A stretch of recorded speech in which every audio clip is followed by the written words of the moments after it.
I'm not sure what exactly it was that set Trump off last night. I make fun of him every night. Maybe he was upset because he was feeling left out. You know, he wasn't invited to Dick Cheney's memorial this morning. All the other dignitaries were. Yeah, I know going after transgender, especially transgender kids, that was like, that was good. Because here's the thing. You're supposed to be trying to fix the problems of America, right? So you target a community that's less than 1%. Have you ever seen something so hilariously brutal that you laughed even while thinking you probably shouldn't? That was the mood when Jimmy Kimmel and Wanda Sykes turned Trump into the centerpiece of a live TV roast disguised as comedy court. The jokes came rapid fire, the audience went wild, and one line exploded so hard the whole room practically shook. What did they say? And why did Trump immediately start trending afterward? You're about to hear it, and it's the kind of moment your brain refuses to erase. Trump claims this whole thing is a Democrat hoax, and the reason he refused to sign an executive order to release the files months ago is because it's a waste of time. And that's the thing about Donald Trump. This is not a man who wastes time on nonsense. Talking about President Trump's first 100 days. Just curious, what's your assessment about how it's going? Horrible. I mean, the ratings are showing. I mean, yeah. I think Gout has a higher approval rating. Kimmel started the night like a man on a mission. From his first breath, he treated Trump like a malfunctioning theme park robot that keeps restarting, spinning in circles, and slamming into things while the ride operators shrug helplessly. He narrated Trump's behavior like he was hosting a documentary called "This is What Happens When You Press Every Wrong Button." The crowd barely had time to breathe before the next joke landed. Listen, all you need to know about what an explosively unstable disaster this man is for this country is that Dick Cheney voted for not just a liberal Democrat, a black female liberal Democrat over him, his fellow conservative Republican.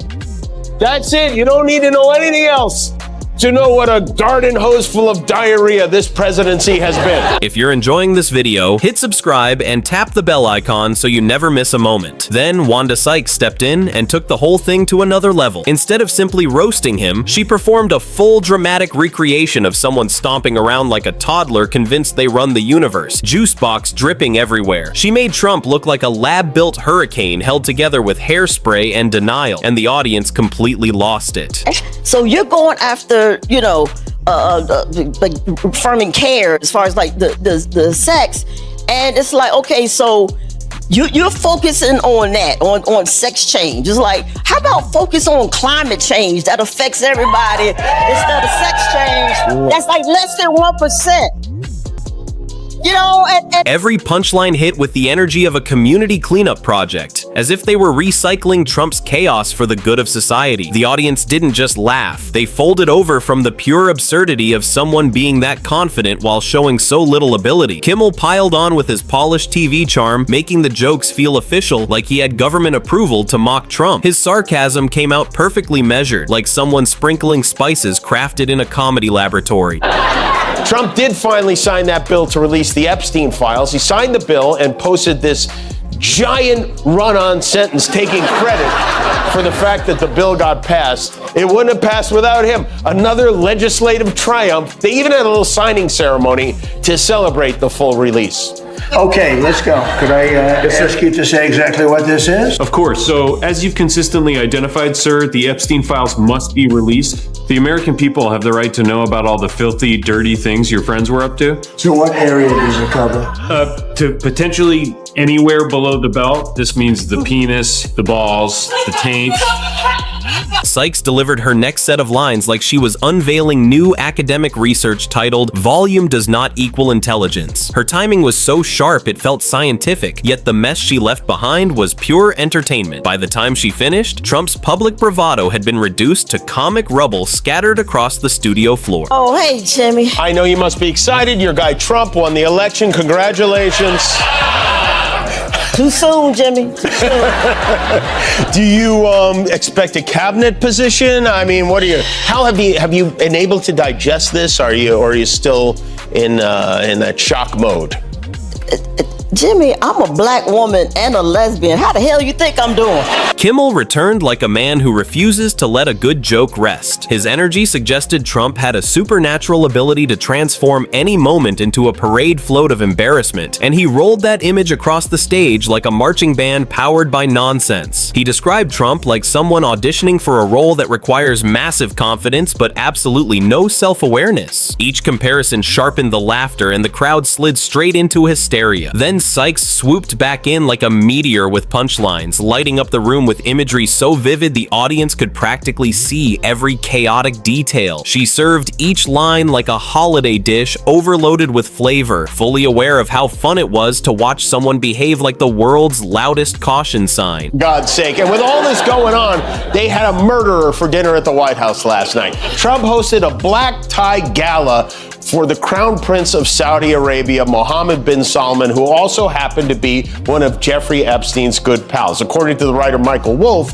Epstein and MBS, as they call him, were so tight they would play video games together for hours. They went house hunting together. The prince got a shout out in that new batch of emails last week. Wolff says that when Epstein traveled to Saudi Arabia, they would get around the rules that make it difficult for unaccompanied women to enter the country by dressing his lady friends up as flight attendants, with a knowing wink from the prince. Sykes came back again with the energy of someone who had discovered a new hobby: stylish public humiliation. Everything about her delivery suggested Trump-generated comedy the way wind turbines generate electricity: constant, renewable, and occasionally dangerous. She leaned into his misplaced confidence like it was an art medium, painting the scene with bold strokes of foolishness. She compared his thinking to a GPS stuck on reroute, loudly insisting on the wrong direction. The jokes weren't cruel, just spectacularly accurate, and the audience exploded again. That's very cool. Well, what do you think? What do you think? Like he could do to maybe make things better? Resign? Yeah. I think that'll. That can help. I know. But at least, at least he was a little smarter this time. Just a little, because the first term, he surrounded himself by somewhat competent people, right? Yeah. But then they all realized that he was an idiot and they quit. Yeah. This time he's like, I'm want all dummies. Kimmel stepped forward with full encore swagger, as if Trump's entire life deserved its own college course called Crash and Burn, a study. He connected Trump's blunders like plot twists from a dark sitcom that refuses to get canceled. Every joke dropped like a puzzle piece revealing a bigger disaster, and you could tell Kimmel was loving every second. Then Sykes flowed back in, triggering laughter before she even spoke. She described Trump waking up each day ready to prove that shouting is the same as being right. She portrayed him as a marching band of misplaced confidence, charging into every situation like chaos is a lifestyle. The laughter kept growing as she painted him as a walking headline of catastrophe. All the best people were there, including Trump, the evil prince, J.D. Vance, Pete Hegseth, even Stephen Miller showed up, which is unusual since he rarely feeds outside his terrarium. Elon Musk was there. It was like an alumni dinner for the Legion of Doom. This group is so cartoonishly evil, we might actually need Austin Powers to defeat them. Ex Luthor was a surprise, though, Elon Musk, and Trump gave him a little love when he came out. He was checking to see if Elon made himself pregnant too. These guys, their relationship is like a Cybertruck. It's cold one minute, on fire the next. Sykes glided in again like a professional comedy assassin. She compared Trump to a motivational poster missing the motivational part. The crowd howled as she described him running on a loop of blunders disguised as boldness. Kimmel returned as if determined to exhaust every metaphor about failure ever invented. His blend of accuracy and ridiculousness made Trump seem like a fictional character who wandered away from a slapstick script and stumbled into real life. Sykes followed by treating Trump like living evidence that reality can outdo comedy writers. She portrayed him as a museum exhibit titled Historic Miscalculations, perfectly lit and impossible not to stare at. So let's see. He didn't end the Ukraine war or solve Gaza within his first week, but he did end freedom of speech within his first year. Hey, for those of you who pray, now's the time to do it. Love you, Jimmy. Kimmel stepped in for a final round, shaping the entire roast into a mythic saga of non-stop misjudgment. He painted Trump as the permanent mascot of disorder, starring in a sequel the world didn't ask for, but still watches out of curiosity. Every line was polished like he'd been rehearsing for a decade. Then Sykes delivered the true finale, framing Trump not as hero or villain, but as the most entertaining disaster ever to trip into fame. She wrapped it all with theatrical flair, declaring him a never-ending generator of accidental comedy, always producing fresh material without absorbing a single lesson. The crowd roared as she crowned him the ultimate symbol of dramatic confusion. This is, and by the way, most Democrats agree with us, but this is just, we got to bring our country back. There you go. So now the Justice Department has 30 days to release the files, which will make for a very Merry Christmas indeed. I have a prediction for the next 30 days. I think we're going to see Trump do some of the craziest yet. I think he's taking it up to 11 in the next 30 days. Sykes came back with pinpoint timing, describing Trump the way an art critic might review a painting that keeps falling off the wall, yet insists it's part of the design. The crowd cracked up at the idea of Trump marching through life powered by ego and overheated certainty. Kimmel jumped in like an archivist, cataloging each of Trump's decisions as stops on a disaster-themed tour map. Sykes followed by portraying Trump as someone determined to outdo yesterday's chaos like a reality show contestant battling imaginary rivals. Her blend of intelligence and disorder hit perfectly. George W. Bush, he shrunk 4 inches. At one point, he was looking like Gollum from the Lord of the Rings. Bill Clinton, he grew that bulb on the tip of his nose. What's that? Bill Clinton looked like the man on the operation board. But not Trump. Nope. He's on executive time.